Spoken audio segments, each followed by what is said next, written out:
Por que é importante a gente batalhar por leis da cultura na nossa cidade?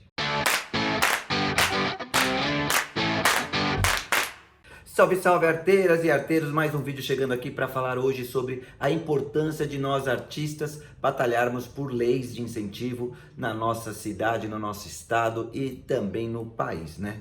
Lembrando que todo setor da cidade tem o seu orçamento próprio e a cultura é um dos setores que aqui na cidade de São Paulo, por exemplo, ela tem a Secretaria de Cultura, então ela acaba tendo um orçamento próprio. E por que é importante a gente brigar por leis como a Lei de Fomento, o Prêmio Zé Renato e etc. Outras leis aqui que a gente tem, fomento à dança, fomento ao forró, estímulo ao reggae.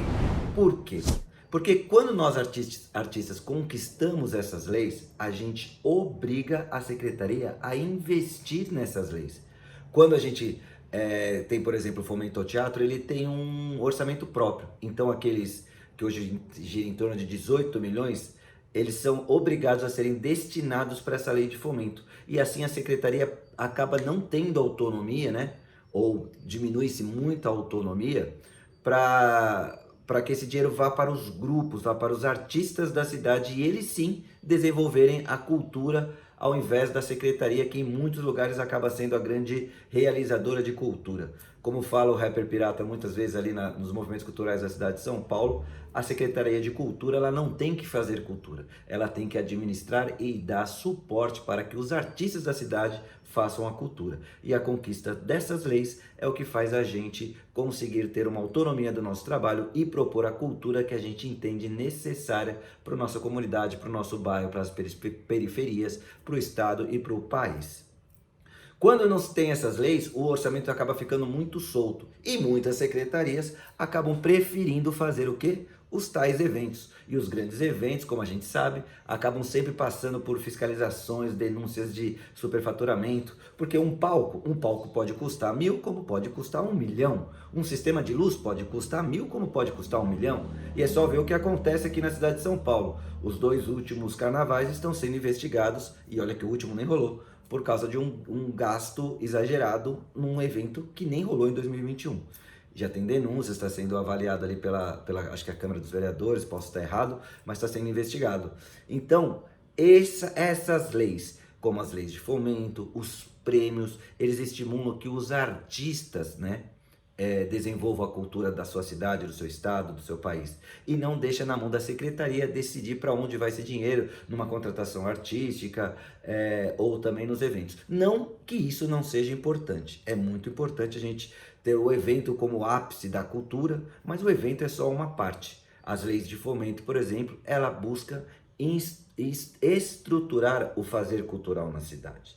Os artistas, eles têm pela primeira vez, né? Acho que a lei de fomento ao teatro foi a primeira nesse sentido, deu a possibilidade de a gente trabalhar na estrutura dos grupos.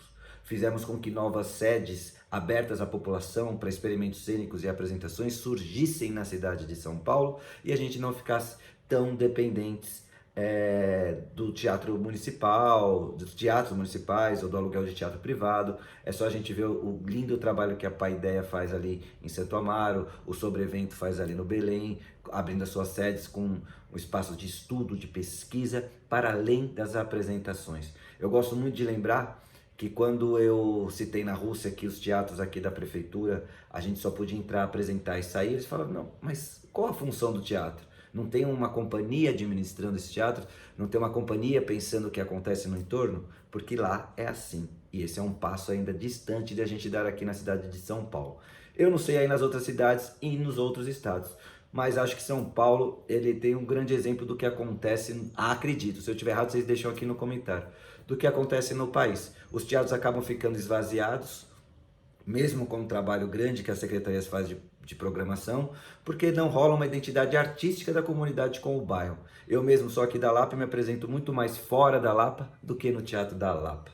Então eu acabo sendo, levando o trabalho nosso aqui e sendo mais conhecida ao que em outros bairros que a gente já passou mais vezes, como por exemplo a Moca, do que na própria Lapa, onde a gente está a 10 quarteirões do Teatro Municipal aqui do Cacilda Becker.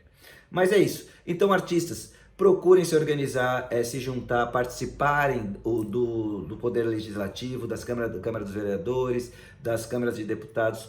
proponham leis. A gente está criando leis aqui em São Paulo, o Movimento Teatro para a Infância e Juventude, o Fomento ao Forró também veio dos movimentos, o Fomento ao Teatro também veio da Arte contra a Barbárie. Essa organização te dá a possibilidade de escrita de uma lei, que você apresenta ao vereador, aí tem todo o trâmite político ali, né? Ou deputado também, se for no caso do Estado, tem que convencer o Executivo, porque o Executivo pode barrar, e aí a gente vai passo a passo aí estruturando para conseguir um orçamento para essa lei, para que a verba chegue para a estruturação da cultura feito pelos artistas da cidade. E esses tempos difíceis em que a gente vive na cultura aí, parece que uma tempestade está tomando conta da cultura brasileira que a gente não consegue trabalhar. Retomamos a apresentação com o público esse último final de semana, mas os teatros ainda continuam fechados na cidade, apesar do Estado decretar isso, mas os teatros do Estado de São Paulo estão abertos, vai entender, né? Bom, enfim, me fez lembrar de uma frase do grande mestre que ele falava sobre a calma que a gente precisa ter em meio às tempestades. Ele vivia dizendo: é muito importante manter a calma, porque depois da tempestade, o trânsito para. Nos vemos no futuro. Tchau, galera!